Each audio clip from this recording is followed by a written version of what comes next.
Have you ever wondered why people in the Wild West almost never bathed?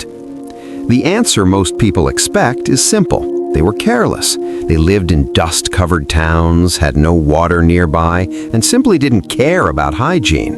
It's the image movies sell us: the dirty cowboy, the dusty hat, the clothes that never change. But that answer is wrong. The truth is far more disturbing and far more interesting, because in the Wild West, bathing wasn't just inconvenient. In many cases, it could be dangerous. And understanding why reveals something movies never show: what it actually took to survive in that environment, in that time, under those conditions.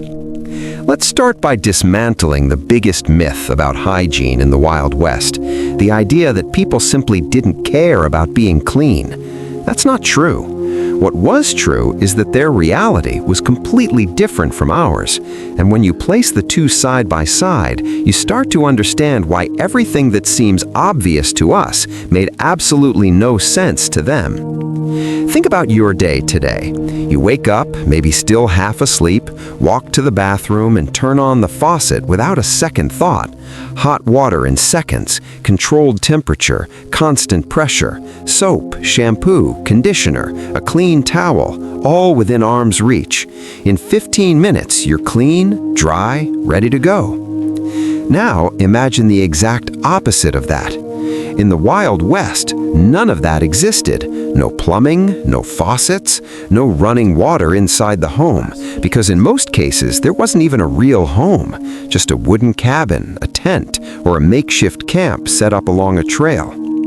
Water had to be found, carried, stored, protected. A well could be miles away, a river could be on the other side of a hill, and getting to that water wasn't a leisurely walk. It was a task that consumed time, energy, and required constant attention, because the West was an environment that did not forgive carelessness. And that water, once you finally had it at home, wasn't just for bathing. It was for drinking, for cooking, for cleaning wounds, for the animals, for everything.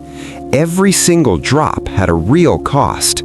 So when a Texas farmer in 1870 came home after 12 hours of work under a 100-degree sun, muscles aching and hands cracked open, the question wasn't, should I take a bath today? The question was, do I have enough water to survive tomorrow, to give the horses, to cook dinner? Using precious water to wash your body when it could mean the difference between eating or not, between the horse surviving or not, that wasn't even a consideration. It was a luxury that simply didn't exist in the vocabulary of those people. That's not negligence, that's pure survival calculus. But there was something even more serious than water scarcity, something most people never consider when they think about this. Across much of the American frontier, the water that was available was actively dangerous. Rivers and streams in the West looked clean. Sometimes the water was crystal clear, cold, with that appearance of purity that makes you want to dive right in. But what was inside it was invisible to the naked eye, and it could kill you. These waterways were frequently contaminated from dozens of different sources: waste from wild animals and cattle drinking upstream, military camps that discarded refuse with no oversight whatsoever, rapidly growing towns like Denver or Abilene, which in the 1860s were little more than a dirt street with no sanitation system at all. Everything ended up in the rivers. And people had no way of knowing. There was no water testing, no public warnings, no guide telling you which source was safe and which wasn't. The water could look perfect and still be loaded with bacteria, parasites, or fecal contamination. The consequences were real and well documented. Cholera was one of the greatest tragedies of the Great Westward Migrations. Between 1840 and 1870, as hundreds of thousands of settlers traveled the Oregon Trail and the Santa Fe Trail, cholera killed an estimated 30,000 people, more than any attack, more than any accident, more than any other single cause, and the disease spread primarily through contaminated water. Typhoid fever was endemic across many territories. Soldiers at western forts died from it regularly. Farmers contracted it from wells they had been using for years, never knowing the water was contaminated. Dysentery was so common that military physicians of the era simply stopped recording it as anything exceptional. It was part of life. It was expected. Hotter than a tin roof out there. And people noticed all of this. They didn't understand the science behind it. Germ theory only began to take hold in the United States in the second half of the 19th century and reached the interior of the country much later than that. But they saw the patterns. They saw that certain water sources made people sick. They noticed that after a heavy rain, people who drank from the river fell ill in greater numbers. They observed that prolonged contact with water of unknown origin was a risk. So they learned, through trial and error, to minimize that contact. Not out of superstition, out of observation, out of survival. But then, what was daily life actually like without regular bathing? What did people do to manage the constant buildup of dirt, sweat, and dust? They adapted. They created smaller, practical routines that didn't solve the problem, but made life manageable. They scrubbed their face and neck with a damp cloth in the morning. They washed their hands when water was available, especially before eating. They shook out their clothes to knock off the worst of the dust. Vinegar was used as a substitute for soap, which was expensive and scarce in the interior. It had basic antibacterial properties and helped with the smell. Some women rubbed dry cornmeal into their hair to absorb grease, a technique that bears a striking resemblance to what we now call dry shampoo. In larger cities like San Francisco or St. Louis, public bathhouses existed and had a regular clientele. But regular there meant once a week for the more well-off, and once a month or less for most people. A full bath was an event, almost a special occasion, not a daily routine. Historical records from Fort Laramie in Wyoming describe settlers arriving at the fort after weeks on the trail, wearing the same clothes they had left in. Nothing had been washed, nothing had been changed. The journals of military physicians stationed at these posts describe, with an occasionally wry frankness, that the smell of their patients made a physical examination an experience that required considerable willpower. But here's the point that changes everything. Everyone lived this way. There was no contrast. There was no one standing nearby who was cleaner to serve as a point of comparison.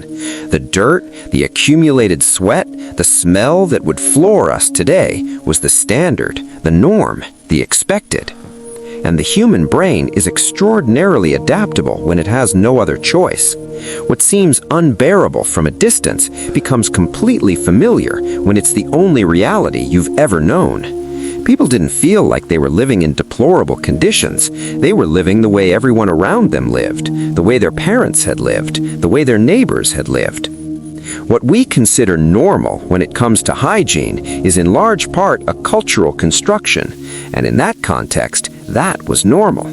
It didn't make life comfortable. Skin irritation, minor infections, the constant discomfort of dirty clothing and relentless heat, all of that was part of the experience, but it made life possible, and in the Wild West, possible was the goal. When you look at all of this together, the image of the Wild West shifts completely. It stops being the romantic backdrop from the movies, the free cowboy under an open sky, the lone hero riding through the desert, and it starts to become what it really was, an unforgiving environment where every decision had a cost, where comfort was always secondary, and where making it through the day was, in many cases, a genuine achievement. Water was survival, energy was survival, time was survival, and bathing was what was left over after all of that, which was rarely anything at all. These people weren't careless, they weren't ignorant of the value of cleanliness, they simply lived in a world where the hierarchy of needs was completely different from ours, a world that allowed no luxuries, that forgave no waste, and that demanded every available resource be used with precision. We built a world designed for comfort. We turn on the faucet without thinking, sleep in beds with clean sheets, take a hot shower every day as if it were a natural right, and in a way, it has become one. But less than 180 years ago, for millions of people living in territories like the American West, that was unimaginable. The next time you turn on a faucet, take a moment to remember that. There was a time, not so long ago, when something as simple as clean water on demand wasn't guaranteed. It was earned, it was rationed, and using it in the wrong place at the wrong moment could cost you your life. If this video changed the way you see the Wild West, or even your own daily routine, leave a like. It helps the channel reach more people who enjoy this kind of real, unfiltered history. And if you want to keep exploring what life was actually like in other moments throughout history, subscribe to the channel. There's a lot more coming.